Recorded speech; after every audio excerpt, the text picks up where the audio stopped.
Hey folks, Joel Sangerman here. So I want to share with you a case study on a property that we did where we didn't have to touch the house. It came to us in very good condition and we exited the scene with the house being in very good condition. One of the reasons for that is we don't put normal tenants in our properties. We put tenant buyers in the properties that we buy.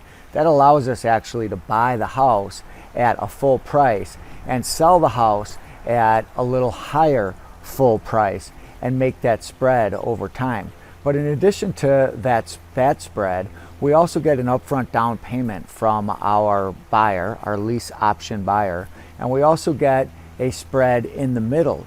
No matter how long the middle is, we have more money coming in rent from our tenant buyer than we are paying out to our seller, or in this particular case, than what I'm paying out to the bank, because I bought this property subject to existing financing that was on the house with the bank. So in that sense, there's a minimum of 3 paydays. The money we get from our buyer is bigger than the money that we have to give our seller, because I didn't have to give the seller anything other than pay some closing costs. So that's a huge first spread. In this case, it was, I'll show you the actual math. I'll show you all that we made on this. We made over $150,000 just a few weeks ago on this. At least we got a check for that. But the total value of this deal was well over $200,000. And that first payday was the down payment that I received from my buyer.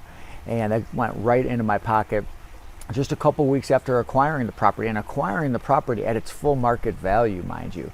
Now, the second, third, fourth, fifth, and so on paydays happen because we're getting more money coming in monthly than we're putting out monthly. So that's cash flow that we're also earning on the property. Now keep in mind, while we're earning that cash flow, we're actually paying down the debt that we took over. And in this case, even though you don't count on this when you buy the property, we got appreciation of the property as well. So debt going down, value going up creates a very, very large spread in the middle that we're also able to earn and capitalize on. One of the beautiful things about this deal is that sometimes your lease option buyer, their life changes over the course of time that you give them to exercise their option. So if you give somebody a year or 18 months or 2 years on a lease with an option to buy, sometimes something happens in their life that makes them have to move or decide to not go through and exercise their option. And when that happens, you've paid down the debt on the house a little bit. You've garnered a little bit of appreciation potentially on the house. Don't count on that. Sometimes it happens, sometimes it doesn't.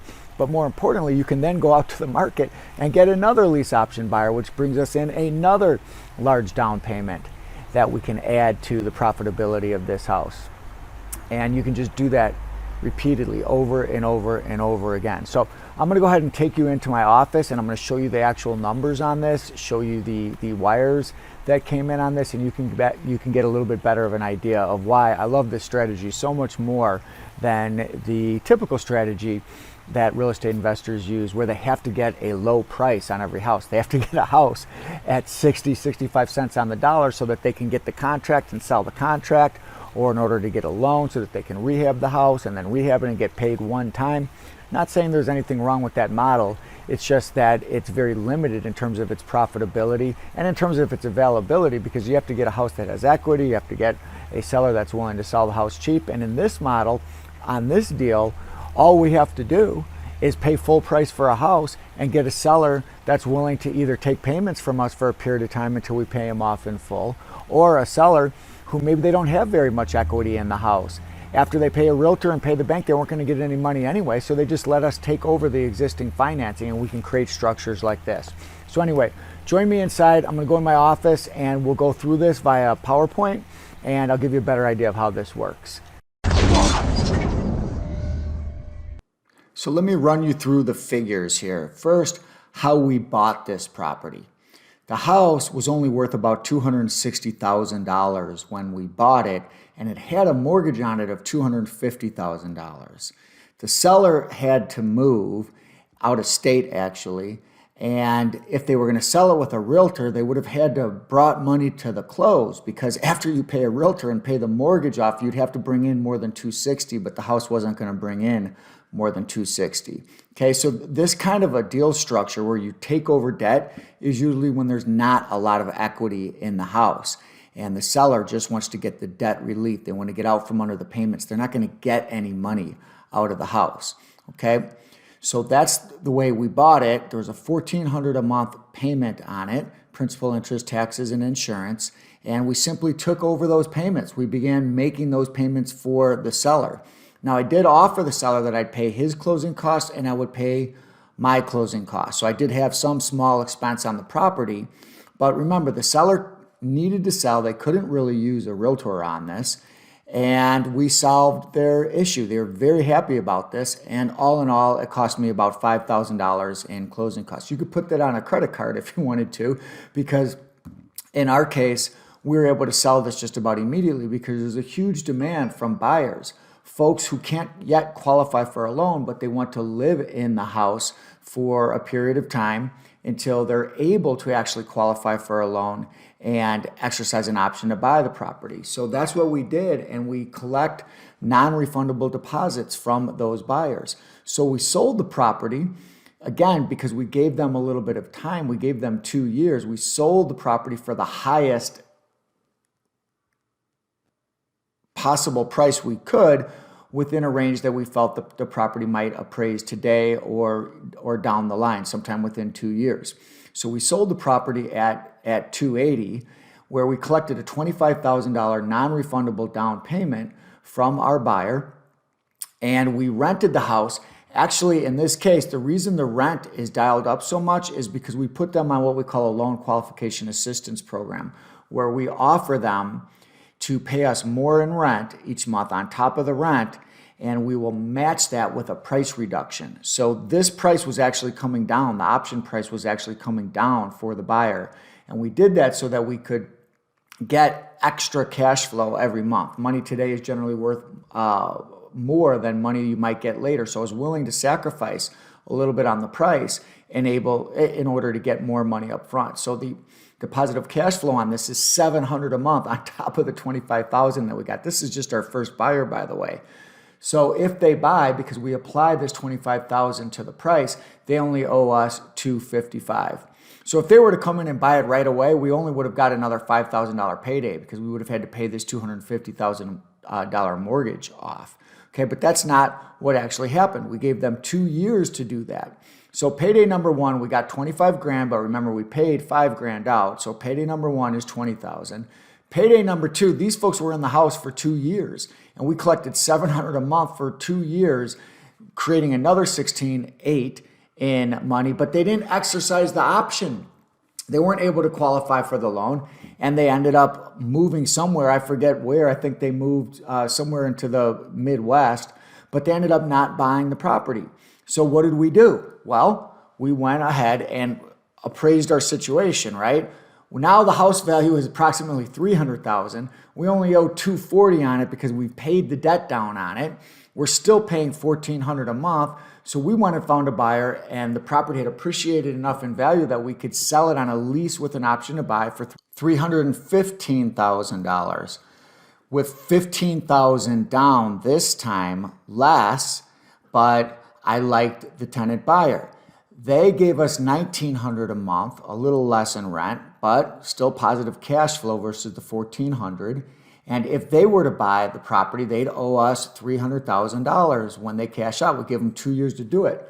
This buyer had some life-changing circumstances that caused them to move out in only 6 months. So after 6 months, we had made the $500 a month spread times 6 months. We had made the $15,000 payday, but we didn't get our back-end payday. I'm fine with that. I'll go get another buyer, which is exactly what we did. The house had appreciated a little bit. Now it's worth $325,000. We got the mortgage paid down a little bit for those 6 months. Now we only owe $237,000. We're still paying $1,400 on that same mortgage from that same seller on the house.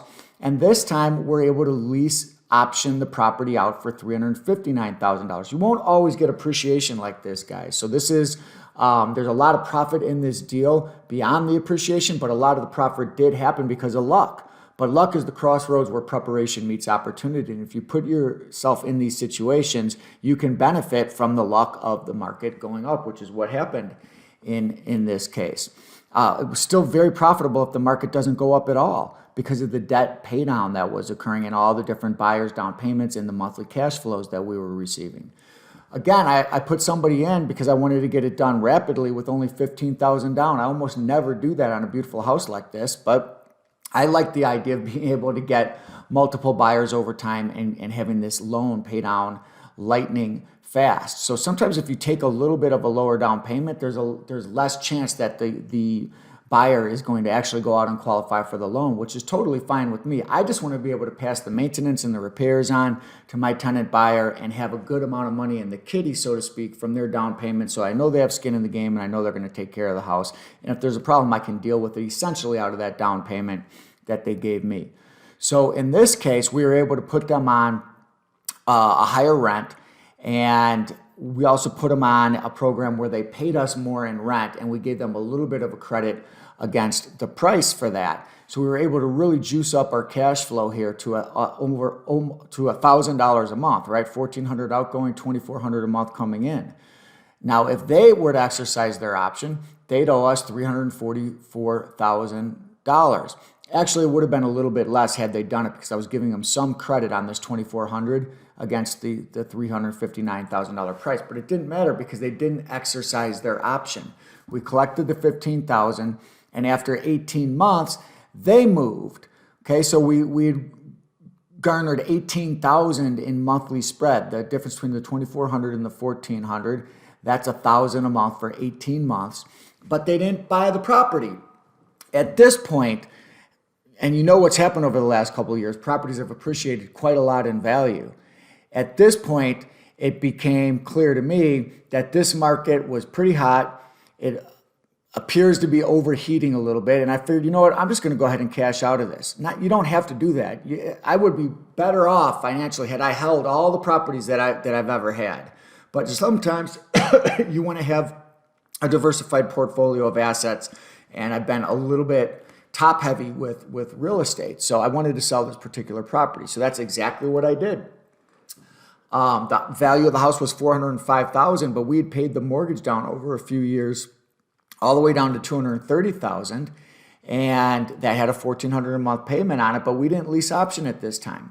We just did a straight sale, sold it for $405,000, and that after a realtor commission that we paid, after closing costs that we paid, and all the typical costs of selling the house in the traditional way, we had a final payday of $151,000 on that property. So let me show you what this looks like. So the total profit on just this one house was $20,000 from the first buyer, $16,800 in monthly spread from that first buyer, $15,000 from the second buyer as a non-refundable down payment, $3,000 in monthly spread while they were in the house, $15,000 from the third buyer with $18,000 in monthly spreads over the 18 months they were in it, and then a final payday of $151,000 on this property for a grand total of $239,000. Now let's just assume for a second that we got no appreciation on this property. Well, look, I'm still making these down payments and I'm still making these monthly spreads in here, right? So that's still quite a lot of money. And then there's significant debt pay down. So if I had sold it for the $260,000 or whatever that it was worth when we bought it, that loan was paid down to $230,000, and I would have got another $15,000 to $30,000 on the property, plus all these, but just without this big payday that came partially from appreciation. So look, there's a lot of money to be made on these deals. This is a better strategy to have in your portfolio of alternatives for sellers than just trying to get the house at an extremely low price. You're missing a lot of deals if you're only wholesaling, if you're only trying to buy from sellers based on price. So if this sounds interesting to you and you want to learn how to do this, then jump on a Zoom call. Get on a call with me. I'll show you what this entails. I'll show you what this could look like financially for you, and we'll see where we land. Either way, I'm going to give you a roadmap for success. And if you want to upgrade that roadmap to what I like to call a real estate navigation GPS system, with me basically being that navigation system, that GPS, that coach who's saying turn left, turn right, do this, do that, there's the bank, go get paid, then we'll look at potentially doing that. So anyway, appreciate you checking out this case study. If you have any questions or I can help you in any way, you know how to reach me, just message me. Have a great one. See ya.